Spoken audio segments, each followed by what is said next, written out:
Hi everyone, this is the third video in the series of GPT in spreadsheet or Google Sheets. So as in the previous video I showed you that you can generate the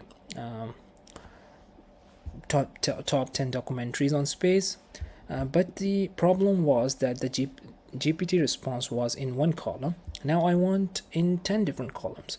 So what you will do is to use GPT_list function.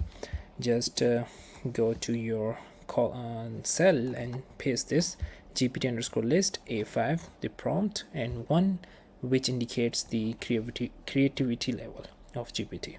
So hit enter. You'll see the response that will be generated by the GPT will be in 10 columns. So let's wait for it.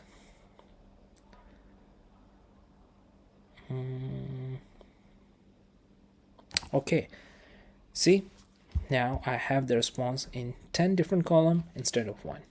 So that's it for this video. I'm going to see you in the next one.